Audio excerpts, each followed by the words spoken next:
Forgive me for commandeering someone else's story here, but I think it's very relevant to the thread, and although my father wasn't a trucker, this incident closely involves someone who was. Back in the 70s, my dad was an 18-year-old gas station attendant at a 24-hour gas station. One night, Dad was the only one working the late shift when one of the sketchiest customers he'd ever laid eyes on walks into the station. My dad said it was really obvious that the guy was concealing something in his pants, and his first thought, which brings on some major panic, is that the guy has a gun on him. Now, a whole lot of truck drivers used to use his station for two reasons. Number one, it had a pretty roomy parking lot which they'd use to take naps and breaks in, and number two, it was the only place for miles around that they could get a bite to eat. Usually, there could have been up to 10 truckers parked up in the lot, but on this particular night, there was only one truck there. Luckily though, the guy just so happened to be in the store with my dad, but since Dad didn't know if he was armed or what kind of guy he was, he figured he was still pretty vulnerable. The weird guy starts walking up and down the rows in the store, and my dad can tell he's not really looking at anything. Most customers either come in to pay for their gas or went straight to the hot food counter to pick out something to eat. Weird guy looks like he's just biding his time before he pulls out his gun and robs the store. At least that's what's going through my dad's head. The trucker comes up to the counter while this is happening, puts down a bag of chips, and just so happens to look over his shoulder at the sketchy guy. Then, this moment of pure understanding occurs. The trucker looks at the sketchy guy, then looks at my dad, then back and forth maybe once or twice more, then asks my dad what was supposed to sound like a totally random question. He says something like, "Quiet night, huh? I wouldn't feel safe working at a gas station alone. You keep a gun behind the counter there or something?" All my dad had was a bat, and even so, it belonged to the station's owner, but the trucker widens his eyes and mimes a nod at my dad, who suddenly realizes what he's supposed to say in reply. "Oh yeah," he says. "I got a 45 right here. Always just in arms like the way." The trucker continues to play along and bangs his fist on the counter before kind of shielding the action with his body. "Oh yeah?" he says. "Well, check this out. 357 Magnum. Bought it after I saw that movie, Dirty Harry. Not as big a bullet as your 45, but it sure does pack a punch. Some days I just pray some SOB mess with me so I can blow his freaking head off." Right as he says that, the sketchy guy just makes a beeline for the door, gets back into his car, then zooms off down the highway. When the guy had left, the trucker turns back to my dad and says something along the lines of, "You know that guy was about to rob you, right? I was going to take a nap out back, but I think I'm more in the mood for coffee after that. Oh, and do yourself a favor. Call the cops."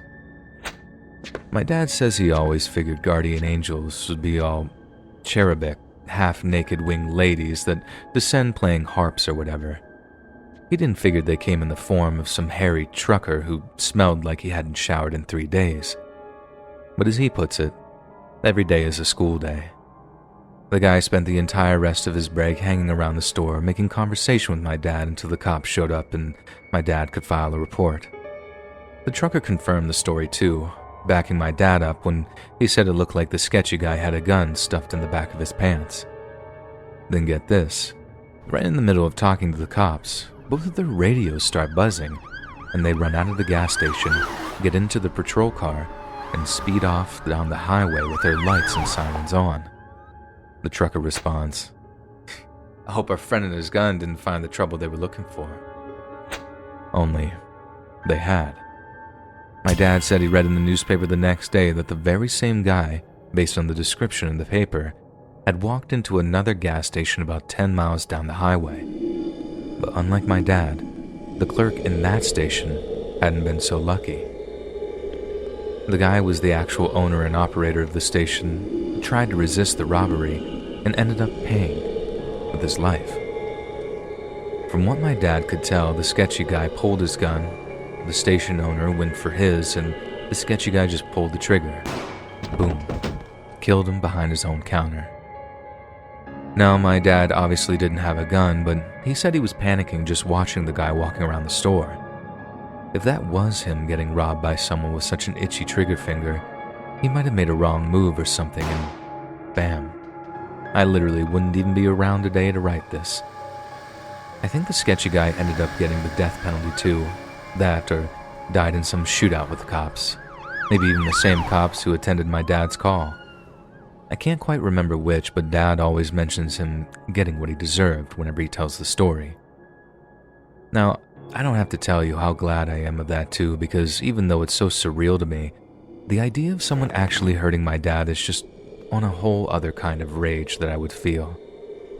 Dad's story doesn't just give me a belief in guardian angels, even if they do appear in unconventional forms, but it also makes me believe that there might just be something like divine justice, too. My name is Uriel. This happened to me in Mexico. I would visit my grandmother and my aunt. I would usually go to check on my grandmother, and I would help her out with some chores that my aunt couldn't do, like yard work or things that had to do with heavy lifting. One day I was going over to see my grandmother and to see if my aunt needed help with anything. As I unlocked the door and entered the house, it was quiet, which was odd as my aunt and grandma would play music or have the TV on. Both are off, and I looked around the house to see if I could find my aunt or grandma, but I couldn't find them. But I didn't look in my grandma's room. How do I spit in my grandmother's privacy? I knocked on the door, but no answer. I knocked a second time, but it was quiet. I opened the door to see if she was sleeping. As I opened the door, I saw a lady dressed all in black, with her long black hair over her face. She was sitting on my grandma's bed on the edge of the bed. I didn't know who she was. I asked her, "Who are you?" She remained quiet. I asked again, "Who are you and how did you get in here?" The doors were locked and all the windows had bars, which made it impossible for someone to enter the house. I went outside to the shed to get my machete, which I used to cut the branches in the backyard. I was hoping to use it to threaten her so she would leave, but as soon as I entered the room, she was gone. I heard the front door opening. I went to see and found my grandmother and aunt coming back from a walk. My grandmother and aunt saw me and asked me why I had the machete out. I said, "There was somebody in your room, Grandma." I told them to stay where they were while I looked around the house to see if the lady was still there. About an hour goes by. I couldn't find nobody. I told them to come back inside. They asked me if I found anything. I said no. The only trace of her being there was the imprint of her sitting on my grandmother's bed. I decided to spend the night to make sure they were safe. A few days passed. Nothing happened until the next day. My grandmother passed away in her sleep. We held a funeral for her a few days after, but I couldn't stop thinking about the lady in black. I told my aunt about it. Her face was pale as soon as I told her everything. She told me what I saw was the lady in black. She is an omen of death. She's unknown if she's a spirit or demon, but she was the reason of my grandmother passing.